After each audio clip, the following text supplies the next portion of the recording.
¿Qué tal? ¿Cómo les va? Bienvenidos a La Bancada. Estamos con toda la información de la Cámara de Diputados acá en un día donde la sesión se traslada o se desarrolla en el Senado, al igual que mañana, una semana de mucha actividad en el Senado. Diputados está a la espera del domingo, que va a ser la sede, como es siempre, de la apertura de sesiones, y después ya empieza desde el lunes el periodo ordinario. Saludo a mi amiga, la señorita Verónica Benaim. ¿Cómo te va, Mauri? Muy buenos días, muy buenas tardes en realidad ya. ¿Cómo les va? Buen mediodía, digo yo, ¿viste? Para Buen mediodía, exactamente. Bueno, culminando la semana, la última semana de convocatoria de sesiones extraordinarias, con todos los ojos puestos en el Senado de la Nación, que está sesionando desde las 11 de la mañana con dos iniciativas importantes. Una hoy me parece que puede ser una de las más relevantes, teniendo en cuenta de que puede convertirse en ley, que es el Acuerdo Unión Europea-Mercosur, y que fue tratado ya en esta Cámara de Diputados, y que, bueno, Argentina, si es así, está medio ahí mano a mano con Uruguay, que está también avanzando en su Congreso con el debate, pero si lo logran sancionar hoy, que todo indica que sí, sería el primer estado, el primer país de la región en ratificar este acuerdo. Señor Gonzalo, ¿cómo le va? ¿Bien? Bien, un placer saludarte a vos. ¿Extrañás las sesiones? Y sí, ¿No claro. tuviste sesión esta semana? Los pasillos no te vieron. No, es verdad. Viste, cuando veo la sesión en el Senado digo, bueno, qué bueno que sería un poquito de acción acá acción. en diputado. Igual, ¿no? Hay varios ahí Gonzalos. Ahí, ¿no? Hay inversión mujer, pero hay varios Gonzalos que circulan. Pero con bueno, más pelo que yo, seguro. No, lo bueno es que vos sos el artífice del quórum, según las últimas encuestas hechas entre periodistas, porque sos el que le dice al número 129, ¿podés entrar, por favor? ¿Podés entrar, por favor? ¿Y qué esperás para las sesiones ordinarias? ¿Te parece que vas a tener que laburar mucho? Sí, en las ordinarias yo creo que sí, Mauri. En definitiva, lo primero que tenemos que plantearnos es en la conformación de las comisiones, que será el primer paso en diputados, y después lo que tenga que ver con muchos temas que ya se van a venir y que posiblemente lo tengamos en los anuncios de Javier Milei el próximo domingo en la cadena nacional cuando abra el periodo ordinario. Títulos del día.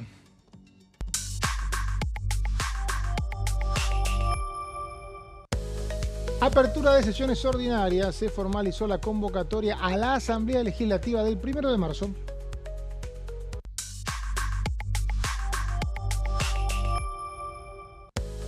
Sesión en el Senado. En este momento se trata la reforma a la ley de glaciares y el acuerdo entre Mercosur y Unión Europea. Más temprano fue aprobado el pliego de Fernando Iglesias como embajador ante la Unión Europea.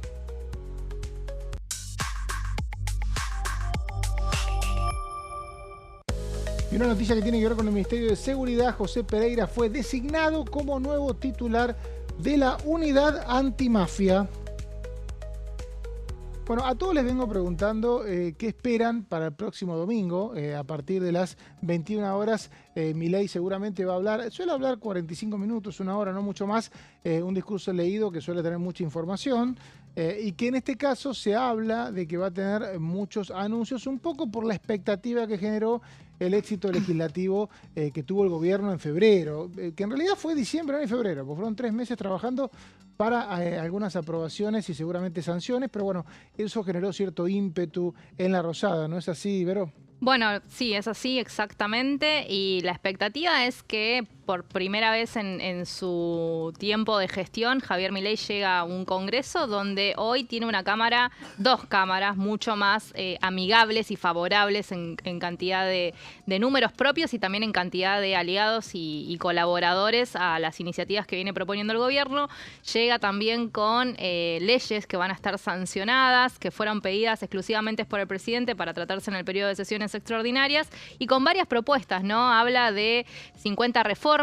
Recordemos que el gobierno de Javier Milei de alguna manera se instala comunicacionalmente como el más reformista, y también así hablan, incluso Patricia Bullrich, la senadora libertaria, hace eco de esto, de ser el Congreso más reformista, así que seguramente habrá anuncios de varios proyectos de ley que quedaron en el tintero, porque vos te acordás, Mauri, que el gobierno en un principio lo marcaba como en especie de etapas, ¿no? Las cuestiones de la reforma, avanzó con la ley bases, que era como el piso, el inicio, el origen de su gestión, y luego avanzó con la reforma laboral, pero bueno, hay que ver qué va a suceder con las reformas tributarias, la previsional, que son las que venían en una instancia más adelante. La reforma previsional, uno escucha, o por lo menos lo que dicen entre pasillos los oficialistas, que llegaría recién cuando la reforma laboral surta efecto. Esto es, cuando haya más aportantes al ANSES. La oposición que se opuso a la reforma laboral, o sea, los sectores que se opusieron, dicen que eso no va a pasar nunca, que la cantidad de empleos en blancos no va a crecer. Es una buena manera para medir quién tiene razón en esto, porque lo que dice el oficialismo es, si yo no tengo una mayor cantidad de aportantes al sistema previsional, ¿qué reforma previsional voy a hacer? Exacto. Con muy pocos aportantes lo dejo morir al sistema previsional. O sea que esto me da la sensación que se puede llegar a demorar lo previsional por lo menos un año más.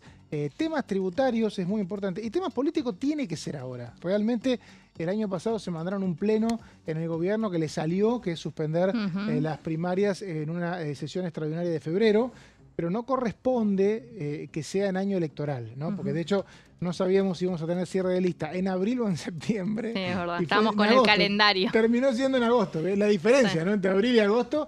Y finalmente tuvimos un año legislativo muy intenso un poco por esa definición, ¿no? Bueno, recordemos que la intención del gobierno nacional es eliminarlas definitivamente a las PASO. Lo fue siempre, ¿no? El año pasado logró una suspensión, pero lo fue siempre. Lo fue en su momento. El tema de la eliminación de las PASO, sí, PASO no, me parece que depende quién esté gobernando, ¿no? El gobierno de turno, porque cuando el gobierno de alguna forma lleva, digamos, la voz cantante, siempre avanzan con cuestiones de eliminarlas, pero después cuando se vuelve oposición no están tan seguros de querer eliminarlas. Te sirve. Una ley que al opositor Exacto. le sirve mucho porque le permite ordenar el juego con una estructura logística que aporta el Estado. El tema es que al oficialismo de turno no le sirve. Exacto, ha pasado en el gobierno de Mauricio Macri, yo tengo muy patente una conferencia de prensa en Rosada, allí cubriendo, Marcos Peña diciendo el próximo paso es eliminar las PASO, no avanzó.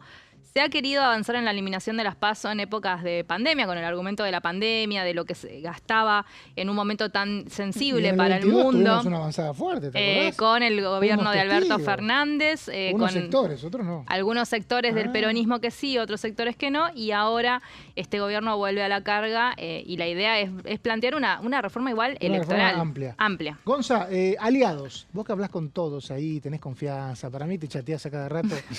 ¿Te parece que el marco de aliados que estuviste viendo ahí en el recinto se va a mantener?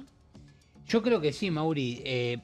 Pero esto tiene que ver también con una situación de la relación y el vínculo con los gobernadores que por ahora y hasta el momento viene generando una buena relación, un buen vínculo y que hoy puede dar otro paso importante con la aprobación de la ley de glaciares, que era uno de los reclamos de muchos de los gobernadores que precisan justamente de este recurso para poder explotar los recursos mineros de lo que son las zonas periglaciares y que es uno de los temas que hoy en el Senado va a tener mucho debate y por lo cual hoy se arrancó desde muy temprano con las acciones que hemos visto fuera del recinto con 12 personas detenidas respecto a activistas que fueron justamente a manifestarse en contra, ¿no?, de esta ley glaciar. Pero la realidad es que esto se da en un contexto de un buen vínculo con los gobernadores que hasta el momento sigue firme. Después, obviamente, cuando avanza el año, cuando avanza el gobierno, en este caso de Javier Milei, veremos cuáles son las idas y vueltas. Bueno, están los diputados dando vueltas por acá esperando la apertura de sesiones ordinarias del próximo domingo y uno de los que habló con Diputados TV es el legislador de Unión por la Patria, Guillermo Snopek.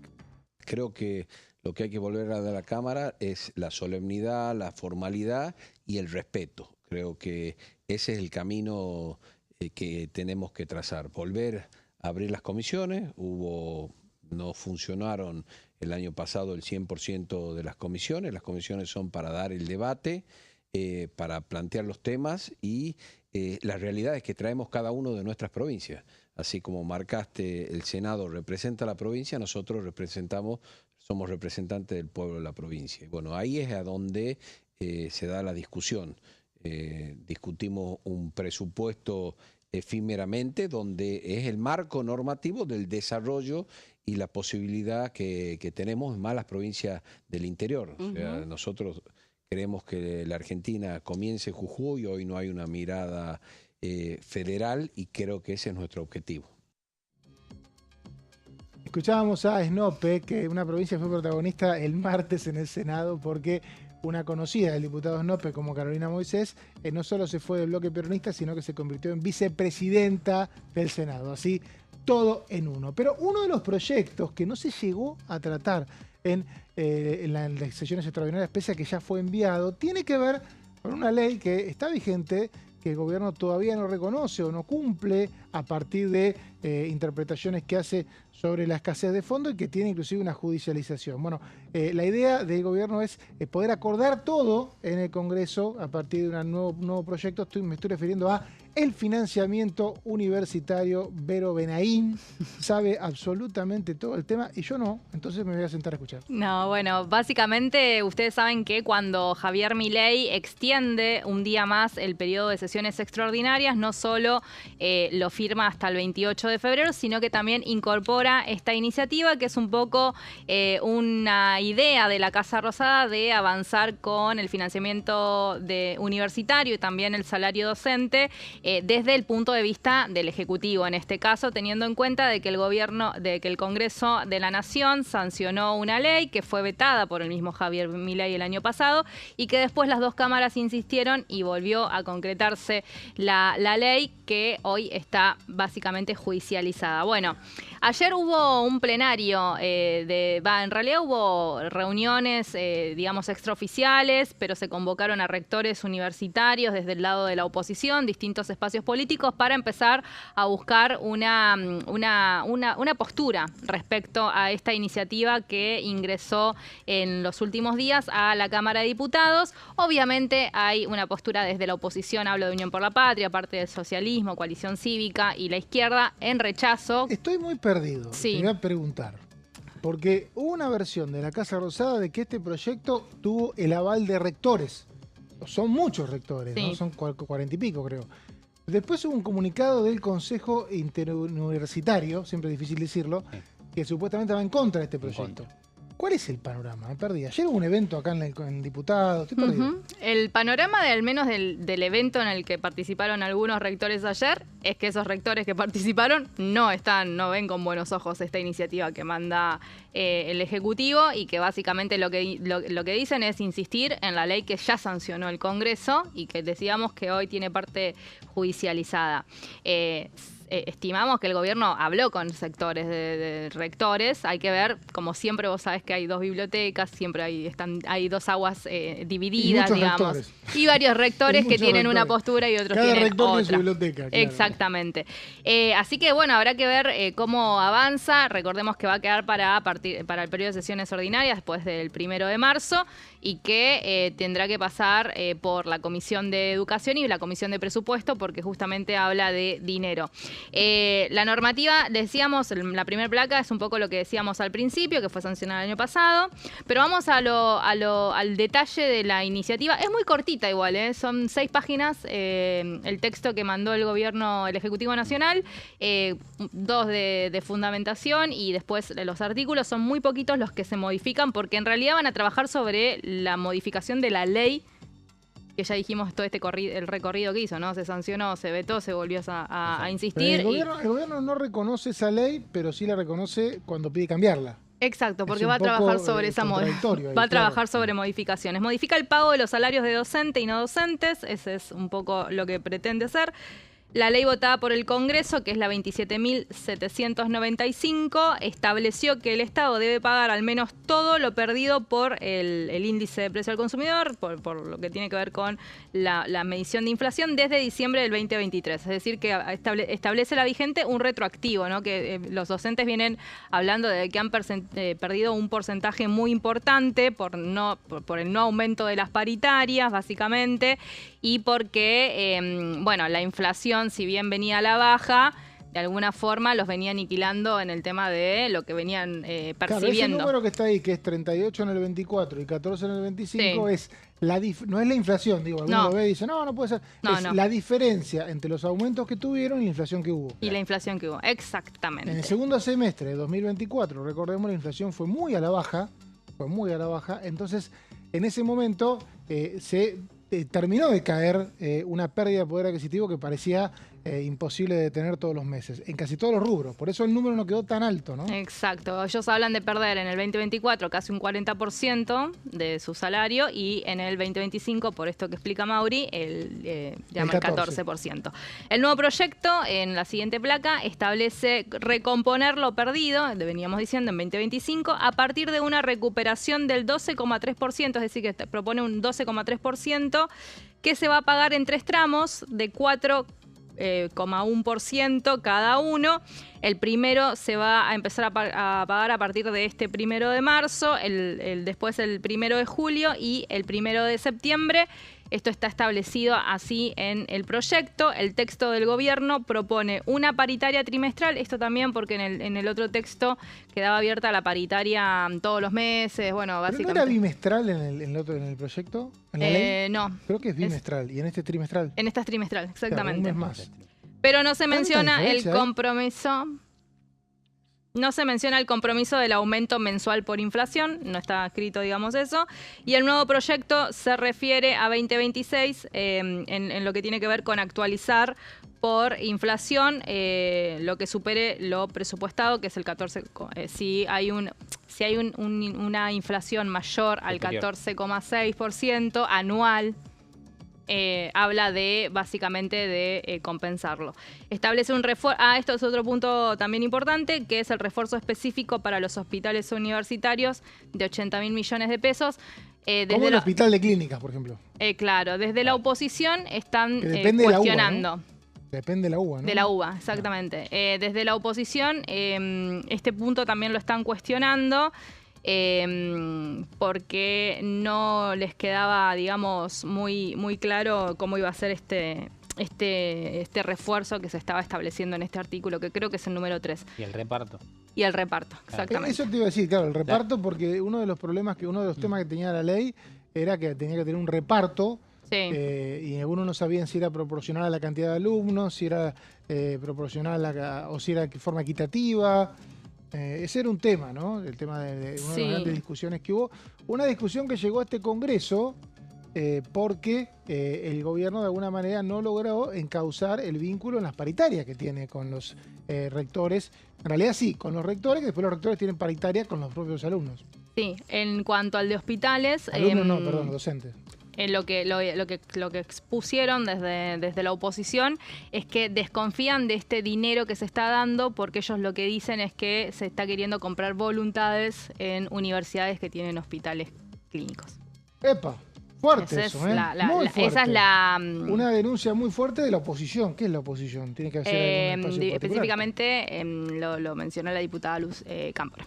¿La diputada? Cámpora. Lu Cámpora, que es de Unión por la Patria. Unión por la Patria, exactamente. Unión por la Patria está diciendo que la partida para hospitales universitarios es lo ven con desconfianza porque consideran que puede ser... Claro, porque sería como un incentivo de que se apruebe el proyecto en sí con tal de que porque se le está refuerce. dando un refuerzo de... más allá de cómo se va más allá de cómo se actualicen los salarios. Exactamente. No recuerdo igual cuántas son las universidades que cuentan con no hospitales, que ese sería un buen dato. Sí. Claro, porque si no por ahí es una dosis. Sí, más o menos las estimaciones dan que por año aproximadamente se atienden 700.000 personas en los diferentes hospitales. En los diferentes hospitales universitarios. Sí. Mira qué dato. Por año. Por año. Son estimaciones que se hacen. Es mucho el número. Es bastante. Es bastante. Y aparte con los problemas que hay para sostener un seguro de salud privado, cada vez se va a acudir más a esos lugares. Son precios más accesibles, entiendo, en las universidades. Yo recuerdo haber ido a algún servicio de odontología y es un poco más accesible. Es muy común que me digan lo de odontología. Bueno, en La Plata tenemos la UNLP. También, ¿no? Bueno, por eso. Que tiene sus centros, sus servicios de medicina. Sí, claro, sí, sus consultorios médicos. Bueno, ayer estuvieron participando rectores de la UNLP, estuvo representante de UBA, estuvo representante de UTN. ¿Ayer? Sí, ayer. Bien. Algunos gremios docentes y no docentes estuvieron participando del debate. ¿Cómo crees que se va a tratar No, esto? perdón, no fue ayer, esto fue antes de ayer. ¿Antes de ayer? Sí, antes de ayer. Ayer escribí la nota, por Ayer eso lo tengo escribiste la fresco. nota, claro. Ayer estuve hablando porque escribí la nota, sí. Y el martes nadie lo escribió, ¿no? El martes estábamos escribiendo sobre otras cosas. Estábamos con la sesión preparatoria, estábamos con la ruptura del peronismo, Mauricio. Pasa todo así tan rápido. Siempre pasa algo más, ¿no? Porque la ruptura del peronismo era totalmente esperada. Ahora, era una crónica anunciada. Que una de las personas sea vicepresidenta del Senado, la verdad. ¿Puedo decir algo que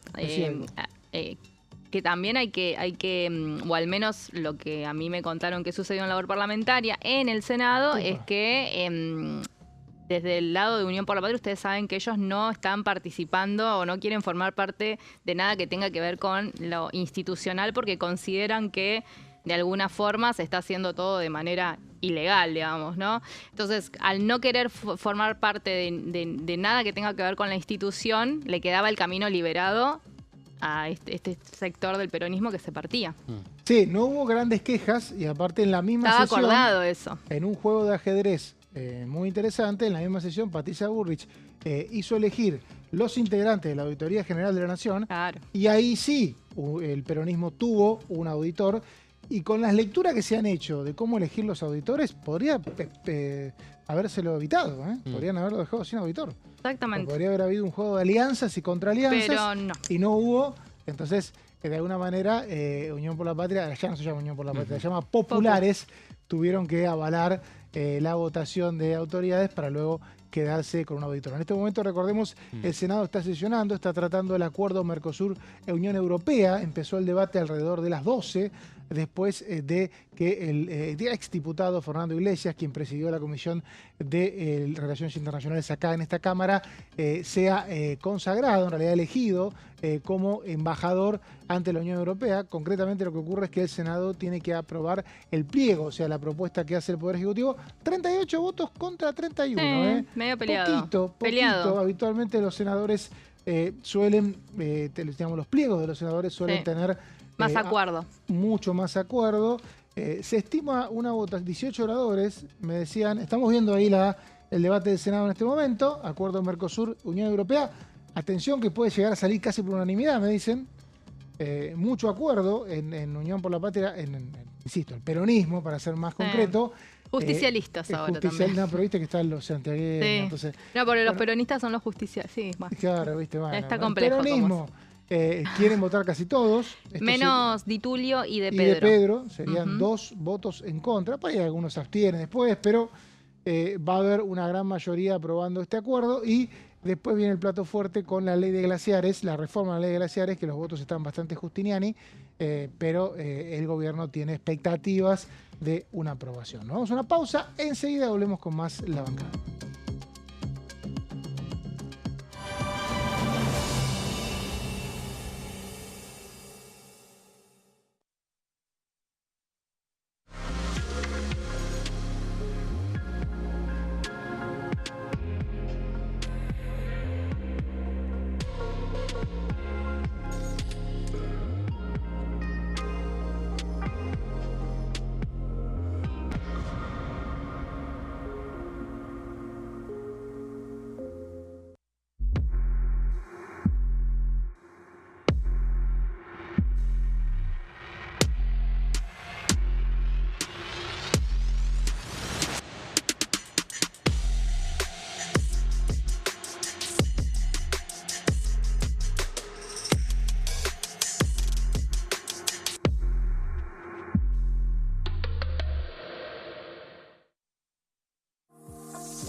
¿Qué función cumple el Congreso?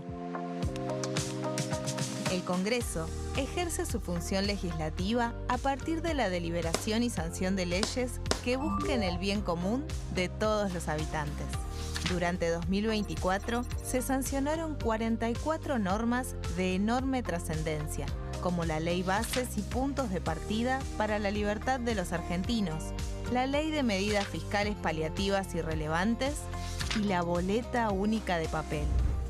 La Constitución Nacional determina las atribuciones del Congreso, las cuestiones sobre las cuales puede y debe legislar, así como sus limitaciones. También establece la relación entre los distintos poderes, que es fundamental para equilibrar el sistema republicano. Además de legislar, el Congreso tiene la función de ejercer el control del Poder Ejecutivo. Entre otras atribuciones, ese control incluye el pedido de informes, las interpelaciones, la actuación de la Auditoría General de la Nación, dependiente del Congreso, la posibilidad de solicitar juicio político y la aprobación de las cuentas de inversión. Desde la reforma constitucional de 1994, el jefe de gabinete de ministros tiene la obligación de concurrir periódicamente al Congreso para informar acerca de la marcha del gobierno. Este informe se realiza alternadamente en cada Cámara del Congreso.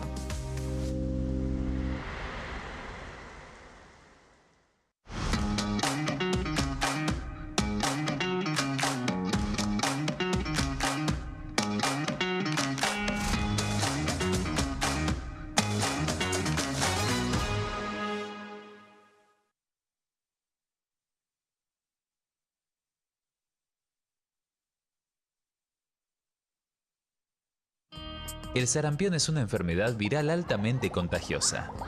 Que no juegue con tu hijo. Puede poner en riesgo especialmente a menores de 5 años no vacunados. Ante la aparición de fiebre y manchas rojas en la piel, consulta de inmediato con un médico.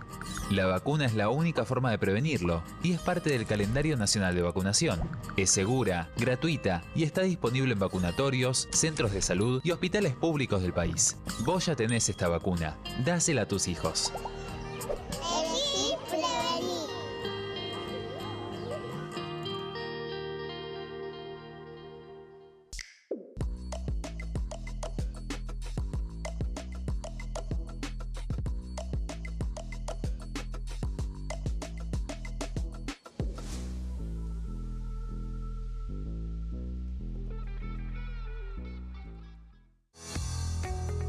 ¿Quiénes conforman el Congreso? El Congreso de la Nación está conformado por la Cámara de Diputados y la Cámara de Senadores. La Cámara de Diputados representa al pueblo de la nación argentina. Esto significa que las provincias más grandes y con mayor cantidad de habitantes tienen muchos más diputados que las provincias más pequeñas. La manera de establecer las cantidades es proporcional. Por ejemplo, la provincia de Buenos Aires cuenta con 70 diputados nacionales y la provincia de Tierra del Fuego con 5. La Cámara de Senadores representa a las provincias. Cada provincia envía 3 senadores al Congreso Nacional. El total de senadores es 72, dado que las provincias argentinas son 24. Este es el número fijo, estipulado por la Constitución Nacional. Cada 2 años, el Congreso Nacional renueva la mitad de sus diputados y 1/3 de sus senadores nacionales. El mandato de los senadores es de 6 años, mientras que el de los diputados es más breve, dura solamente 4 años. La Cámara de Diputados tiene 257 miembros. En el recinto, los diputados se agrupan en bloques y en interbloques que expresan partidos políticos o afinidad ideológica. Existen también los monobloques, integrados por un solo diputado. El bloque oficialista se dispone a la derecha del presidente de la Cámara, el bloque opositor mayoritario a la izquierda, y en el centro, los bloques con menos cantidad de integrantes. Son requisitos para ser diputado: tener al menos 25 años, 4 años de ciudadanía argentina, haber nacido en la provincia por la que se postula o haber residido en ella los 2 años precedentes.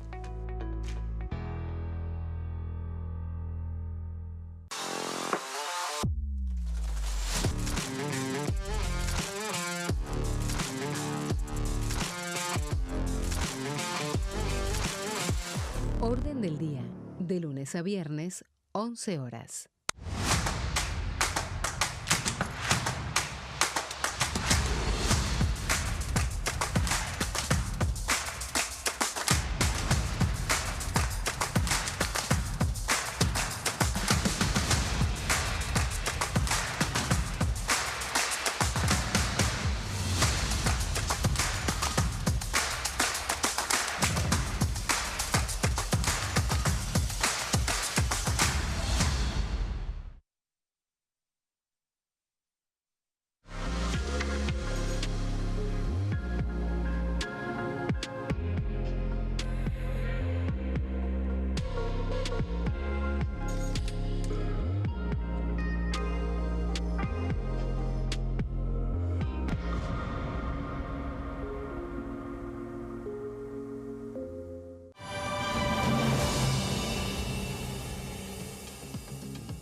Seguimos en la bancada con toda la información de diputados y del Congreso, porque estamos con un ojo en lo que pasa al Senado, donde hay sesión en este momento. Recordemos que muy tempranito el exdiputado Fernando Iglesias, diputado que fue del PRO, que fue de la coalición cívica, que presidió como aliado de este gobierno la Comisión de Relaciones Internacionales hasta diciembre último, se convirtió en embajador ante la Unión Europea. Esto fue con 38 votos, fue votado alrededor de las 11:45 aproximadamente, y después empezó el debate por Acuerdo Mercosur-Unión Europea. Vamos a terminar con la reforma de la ley de glaciares. Le pregunto a Vero, que está siguiendo, ¿se vota para vos 3, 4 de la tarde, no?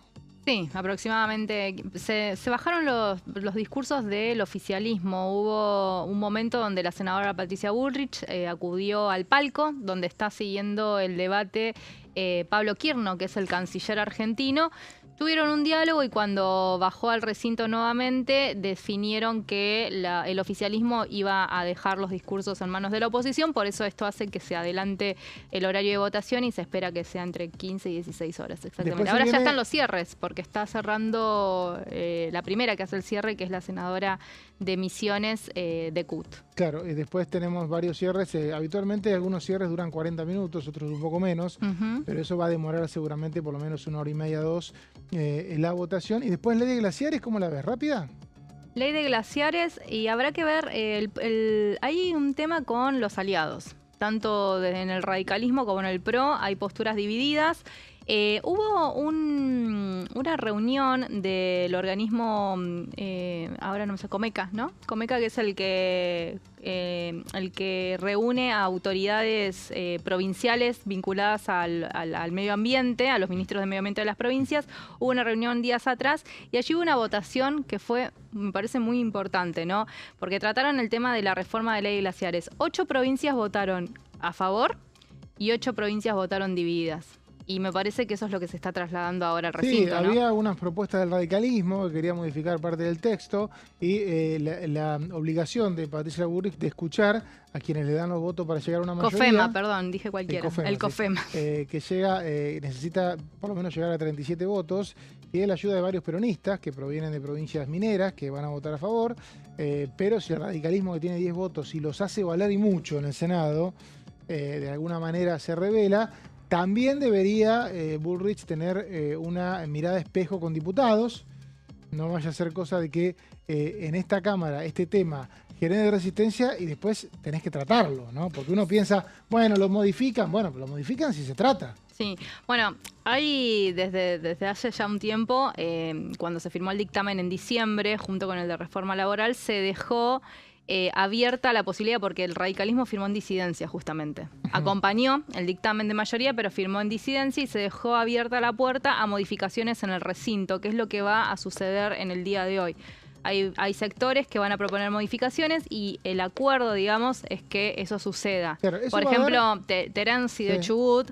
Yo estoy hablando el fin de semana con la senadora y ella me decía, nosotros tenemos para proponer modificaciones, prefiero hacerlas el día de la sesión en el recinto, y que hay un acuerdo con el oficialismo de que se otorguen. No, eso es algo interesante lo que decís, porque al igual que lo que fue la reforma laboral y reforma de la ley de glaciares, se dictaminó lo que había con la promesa de cambios en el recinto. ¿Esto qué ocurre? Que los cambios en el recinto se leen y eso va a demorar mucho tiempo. Sí. O sea, porque estuvimos 4 horas con los cambios en el recinto que se hizo la reforma laboral. 4 horas, de 12 a 4 de la mañana. Es verdad. O sea que esto va a ser, porque tenés que cada artículo leer, va a ser bastante tedioso. Quien habló de este tema, de lo que es la reforma de la ley de glaciares, fue el diputado de La Libertad Avanza, Carlos Zapata. Lo cierto es que la normativa que apunta a la ley de glaciares, como se la conoce, apunta a establecer precisión en los términos utilizados para definir qué son los glaciares y los periglaciares. Sí. De ninguna manera esa ley avanza sobre la facultad que tiene la provincia de administrar los recursos naturales, que son de las facultades no delegadas de acuerdo a la Constitución Nacional, y el único límite es llevar adelante la explotación o el uso de los recursos naturales de una forma racional y con una mira de mantener la sustentabilidad en el medio ambiente. La precisión terminológica no significa liberación a ultranza para que vengan y destruyan glaciares, sino establece qué son los glaciares, qué son los periglaciares. Sí. La provincia de Salta, como decía, tiene una vasta riqueza minera. Se han radicado últimamente algunas inversiones en el área del litio. La variación en el precio internacional del litio, por supuesto, ha llevado a que se retrocedan este ímpetu inicial que hubo hace unos años hacia esta actividad. Pero acá tenemos cobre, tenemos azufre, tenemos en la mina de Onoto hay también uranio. Tenemos la posibilidad de avanzar con oro y otros minerales. Escuchábamos a Carlos Zapata hablar de la reforma de la ley de glaciares, un tema que se está por empezar a debatir en la Cámara de Diputados, del Senado en este momento. Después va a venir a diputados porque entró por el Senado y se estudió todo, va a dar placas, detalles, va a anticipar la votación. Estamos hablando del señor Gonzalo. Bueno, por ahora ese poder de anticipar no lo tengo. Bueno, jugate. Bueno, lo que sí te traje es un pequeño resumen de lo que es básicamente este proyecto y también con algunas declaraciones interesantes, por lo menos para analizar en cuanto a lo que tiene que ver con la previa a este proyecto o al debate justamente que se está dando en el Senado. Vamos a comenzar a repasar las placas de esta modificación a la ley de glaciares que tiene como uno de los puntos principales que lo había mencionado, recordemos, a fines del año pasado, en uno de los eventos a los cuales acude Javier Milei, en este caso que era vinculado al comercio y en donde dentro de su discurso había mencionado la posibilidad de incluir la modificación de los glaciares en el Congreso de la Nación. ¿Para qué? Para que justamente las zonas periglaciares puedan ser con la posibilidad de que las provincias activen esas actividades justamente extractivas y que puedan generar recursos. ¿Te animás a diferenciar glaciar y periglaciar? Sí, podría ser. Sí. El glaciar básicamente es el glaciar como lo vemos en sí. Es eso lo que vemos ahí. Lo que vemos en imágenes. Y la zona periglaciar es básicamente el escombro del glaciar. Bien. Qué buena definición. Y en donde justamente lo que se pretende es explorar esas zonas periglaciares del escombro, de lo que recae básicamente de los glaciares, donde estarían estos recursos minerales que podrían generar una actividad minera y esto le generaría recursos a las provincias. ¿Dónde está la queja? Básicamente de los activistas, de la comunidad o de las agrupaciones como Greenpeace y demás. Bueno, es la posibilidad de que esto genere una contradicción a lo que es el cuidado del recurso natural para, por ejemplo, con los ríos o con el agua dulce, la contaminación de la misma. Bueno, para esto, lógicamente que se tiene que hacer un trabajo exhaustivo en referencia a el cuidado justamente del agua dulce y también separar, por otro lado, estas zonas que pueden llegar a ser exploradas y explotadas, como son los pasos básicamente de la actividad minera. Bueno, podría tener media sanción en el Senado hoy este proyecto que, recordemos, tuvo dictamen en diciembre del 2025 y en esa comisión estuvieron presentes los gobernadores Orrego de San Juan y Jalil de Catamarca. Entonces, ¿qué hice? Busqué las declaraciones, Mauri, más recientes de estos dos gobernadores. Jalil tiene un senador y Orrego no tiene ninguno. Esto es un detalle. Por ejemplo. Pero son provincias que están lógicamente relacionadas. Creo que son 12 en total las provincias que por lo menos tienen algún glaciar como toda la cordillera. Claro, toda la cordillera. Claro. Y valga el dato, son más de 16.000 glaciares los que están por lo menos en el registro, que es uno de los puntos también importantes. Algunos inclusive son glaciares ocultos, no todos son como el glaciar Perito Moreno. Bueno, vos, Vero, en Tierra del Fuego tenemos. Tierra del Fuego. Sí. Y algunos glaciares que están a las alturas, en las montañas, exacto, y que son contados como glaciares, por eso también la magnitud y la gran cantidad, porque uno pregunta de dónde hay tantos glaciares, ¿no? Bueno, ahí está un poco la respuesta también.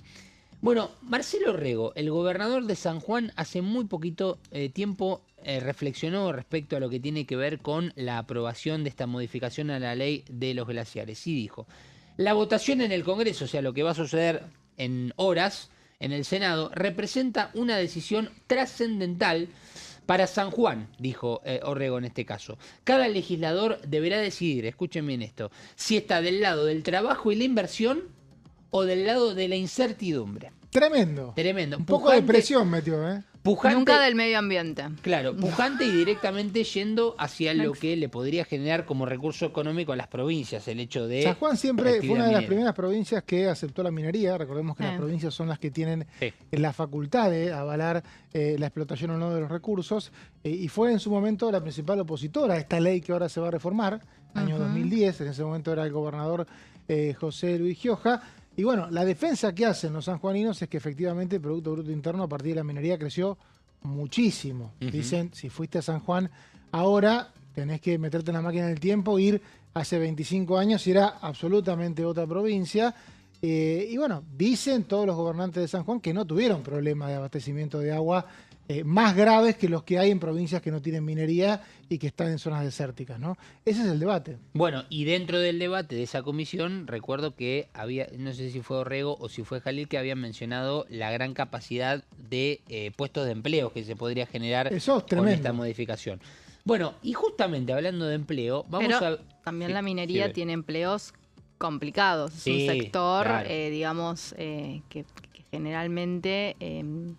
es difícil, de hecho, bueno, muchos de los que trabajan en el sector minero se jubilan muy temprano porque están, digamos, involucrados a tareas... en cuanto al riesgo de salud. Riesgosas, exactamente. Claro, eso pasa con el petróleo también. Exacto. Eso pasa mucho con el petróleo. Exactamente. Y una defensa que sí hacían habitualmente los diputados de todos los colores políticos de San Juan es que el empleo minero está mucho mejor pago que el empleo rural. También. Entonces, que también tiene un sector mucho mejor pago, y eso complejo. Genera que en muchos casos puedan tener un bienestar de vida más grande, ¿no? Por ejemplo. Bueno, y hablando de empleo, traje también una declaración muy reciente de Jalil, ¿no? De Raúl Jalil, el gobernador de Catamarca. ¿Qué dijo? No hay impacto ambiental más negativo que la pobreza.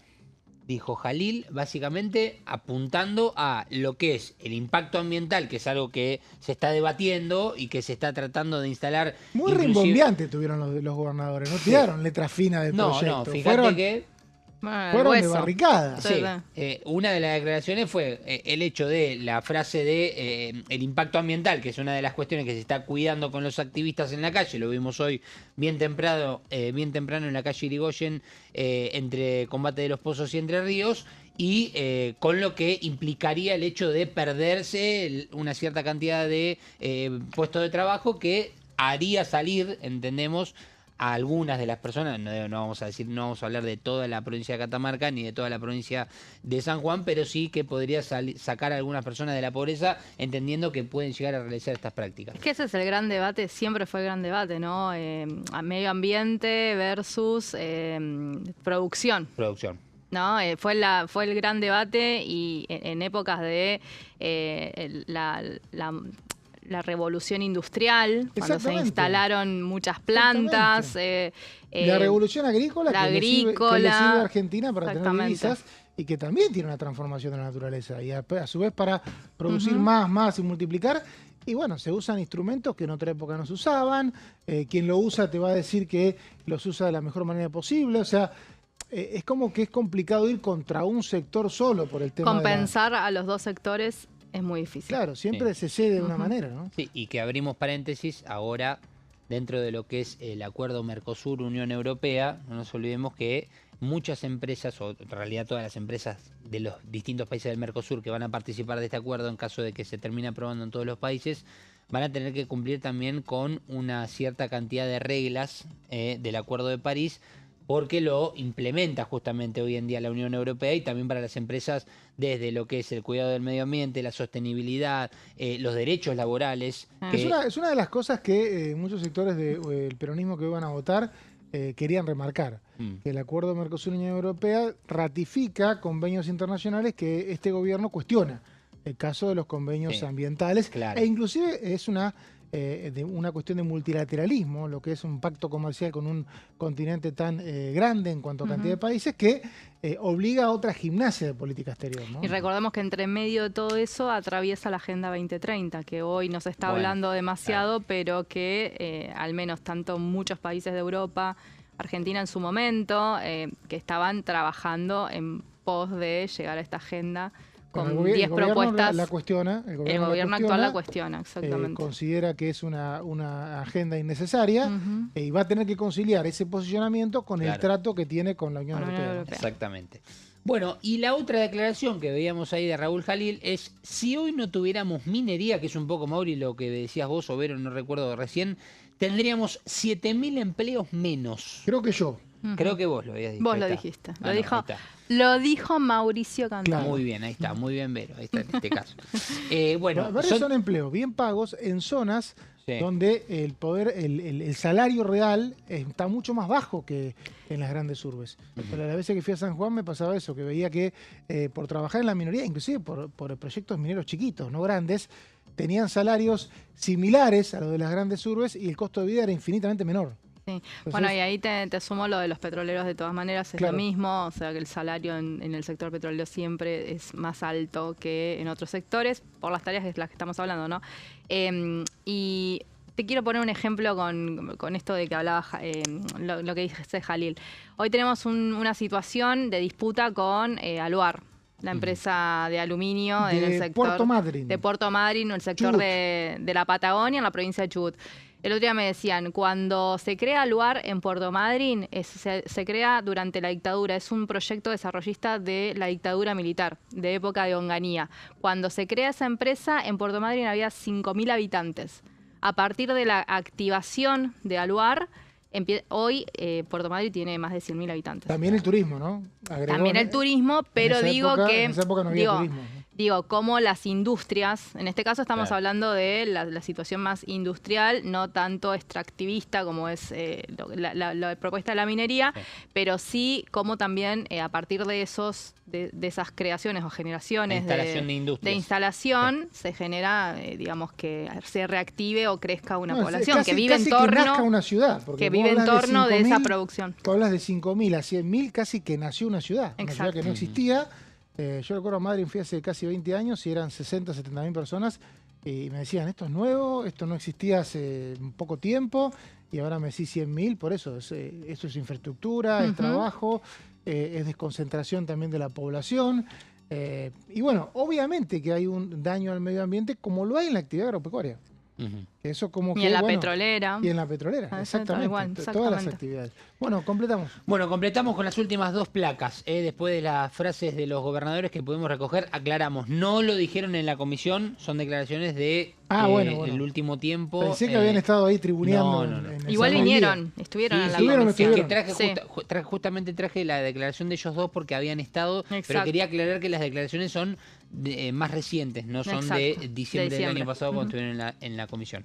Bueno, la ley fue sancionada, recordemos, en el 2010, hablamos de la ley de glaciares, que es la que se pretende modificar. Yo cubrí esa sesión, ¿sabes? ¿Cubriste? Sí. Yo también. ¿Vos también? Sí, te vi en el pasillo. ¿Sí? Ah, no, en la del 2010. No, yo estaba en La Plata. No, yo estaba en La Plata cubriendo la legislatura. Bueno, me parece que era de primer año, creo que estuve dando vueltas por acá, en 2010. Y me acuerdo, fue tremendo porque... Sí, porque en las legislativas del 2009 estabas en La Plata cubriendo. Después me vine. Claro, ¿viste? Después me vine. Sería una pregunta en boniana. ¿Qué le dirías a ese Mauricio contando? ¿Qué le diría a ese? Wonderful. No le creas. 2 puntos. No, fue tremenda esas sesiones, las 2 sesiones, porque el oficialismo entonces, que era el Frente para la Victoria, se partió. Porque había una línea muy de Filmus en ese momento. Había habido una elección en la ciudad de Buenos Aires que le había ido muy mal al oficialismo y había ido muy bien a Pino Solanas con un discurso minero. Era re loco porque el discurso minero estaba acá en la ciudad de Buenos Aires, digamos. Estaba uno de los grandes defensores de esta ley. Uno de los grandes defensores que había hecho un documental incluso. Hizo un documental, el presidente de la Comisión de Recursos Naturales era Miguel Bonazo. Y el oficialismo entonces se divide y no hay una línea clara. O sea, el gobierno entonces no se anima a ir en contra de la ley, cuando muchos de sus integrantes lo hacían y nadie lo frenaba, y termina saliendo con votos muy justos y un poco con la idea de que el gobierno, bueno, veremos si la reglamenta, una época de mucho poder ejecutivo. Bueno, ¿no? Ese es otro tema, la reglamentación y las interpretaciones que se hacen de este proyecto. Y en la última placa, mientras vemos que obviamente esto, la ley prohíbe, ¿no?, la actividad extractiva, y justamente ahora le da esa independencia, esa posibilidad y la responsabilidad también a las provincias de cuidar los recursos naturales, pero poder explotar los recursos mineros.